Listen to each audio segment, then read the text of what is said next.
More than 80,000 Americans have died as a result of the coronavirus pandemic. Millions of Americans have also contracted the virus. And it doesn't look so good for someone like Donald Trump, who has shown a true lack of leadership and competence in dealing or responding to this pandemic. So what's a man to do if this could negatively impact his potential of getting reelected? Let's just fudge the numbers. Let's manipulate them. And that's exactly what Donald Trump is attempting to do with the help of Dr. Deborah Birx, which is something that she should be held accountable for as well. She's a professional, she's a health expert, and she knows that this is the wrong thing to do. But nonetheless, here's what we're hearing from a pretty extensive report at the Daily Beast. Donald Trump and members of his coronavirus task force are pushing for revisions that could lead to far fewer deaths being counted than originally reported. And that's according to 5 administration officials working on the government's response to the pandemic. Now, Trump is suggesting that the way the CDC is currently reporting the numbers could be inaccurate. It could be an overestimate. But as we know, based on the true experts, the real adults in the room, it's very likely that the numbers that we have now are truly underestimating the number of people who have died as a result of this virus. Now, according to one of the sources with knowledge of Trump's private remarks, the president recently said that he'd like a review of how the coronavirus deaths are counted and studied by the government, citing hypothetical cases, and get this, in which a person has the virus but is killed by other unnatural means, such as falling down a flight of stairs. You know, that there really is a prevalence of that happening, John, you know, and we don't want to overestimate the numbers when people are really dying from falling down the stairs. Jesus. Relatively early on, the first couple of weeks of the rising death toll during the pandemic, Donald Trump would do his press conferences.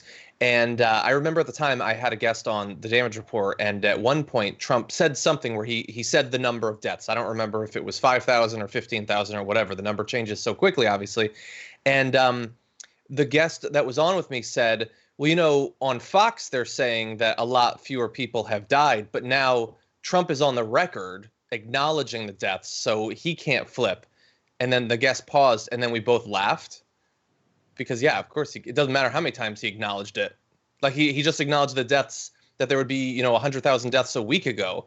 But his base is out there just waiting to be told, oh, I was just fibbing. Maybe nobody died. And like, that seems crazy, and it is crazy. But you can get away with it in right-wing media. They're going to, and the thing is, Birx can do that. So how many, let's say they remove a few. It doesn't matter how many. It just puts it out there again. The number's not reliable. It doesn't matter if it's 10% lower or 20% higher. You will have a significant chunk of the electorate that is inoculated, not against the virus, but against the idea that you have to care about it. Because it's just, it's up for grabs. It's another thing that we can have a view based on our partisan affiliation on whether it counts or not. They're messing with people's lives, and this situation is definitely not under control. So look, Donald Trump had no problem saying that the way that we've been counting the number of deaths is very accurate. In fact, here's a video of him back in April 7th specifically, talking about the accuracy of the COVID-19 death count. States have had trouble with getting accurate death counts, particularly because of lack of testing or no uniform. Did you see death counts? Yes, because of lack of testing and no uniform system to put that into. When you say death counts, I think they're pretty accurate on the death count. Somebody dies, I think the states have been pretty accurate. But if there's no testing. That's a big deal, what you're just saying. No, the death counts, I think they're very, very accurate. I do say this, I think if you look at China and if you look at some of these very large countries, when you talk about cases, number of cases, I would be willing to bet they have more cases than we do, but they don't do the testing like we do. But you look at, you look at some of these certain countries, and I would be willing to bet a lot that they have more cases. But we're more accurate, and our testing is done very accurately, and we've got a good process. So he thought the death count was accurate. He also stated that the testing has been great, and that was back in April 7th. 5 weeks ago. 5 weeks that ago. The testing is not great. that It is you not can't. great. No, no, it's not now, let alone 5 weeks ago. He was basically asserting the idea that anyone is dying from coronavirus and not being counted because they were never tested, which we know is what's happened. And there are probably literally thousands of cases in New York, the New York area alone. He was saying that's impossible, but that's consistent with what he'd been saying from a month earlier, March 6th, when he said anyone that wants a test can get one. That has never been true. It's not true today. It probably won't be true in a month even, but he just keeps saying it. I totally underestimated or overestimated like the way I was going to be able to do this show today. But I want to just tell you guys, look, this pandemic it's as bad as we've been telling you guys it is. My mom was rushed to the hospital yesterday, and they weren't able to give her a coronavirus test because they didn't have any, or they weren't able to give her one because they don't have enough. And so they gave her every other test imaginable because they wanted to see if they could exhaust all of their options before testing her for coronavirus and I don't blame the doctors and nurses, like they have limited tests, right? And I'm sure in their heads, they're like, let's exhaust everything and then use this coronavirus test as a last resort. And look, I don't wish this upon anyone, but I want you guys to understand, if someone in your family is suspected of having coronavirus and they're admitted in the hospital, you cannot see them. I am not allowed to see my mom. She's, I can't even talk to her. Like, they took her phone away, gave it to my father. My father can't see her. I'm like literally calling the hospital every hour, trying to see if I can get a hold of her, seeing if like the nurses can give me an update. They're playing with people's lives, and I'm like terrified that I'm not going to see my mom again. And I hate that we don't have any leadership in this country. Like, we don't have anyone. Sorry, I'm really sorry. We don't have anyone looking out for the best interests of Americans. And I don't wish this upon anyone, including people who are like avid Trump supporters. Please take this seriously. This is not a joke.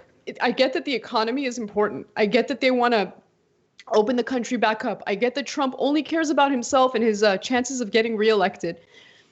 But nothing is more important than human life. Like, how are you going to enjoy a great economy, which, by the way, we didn't even have one to begin with before the pandemic? How are you going to enjoy anything if you're not alive, if your family members are dead? And I'm not trying to fearmonger. This is real life. This is what's happening.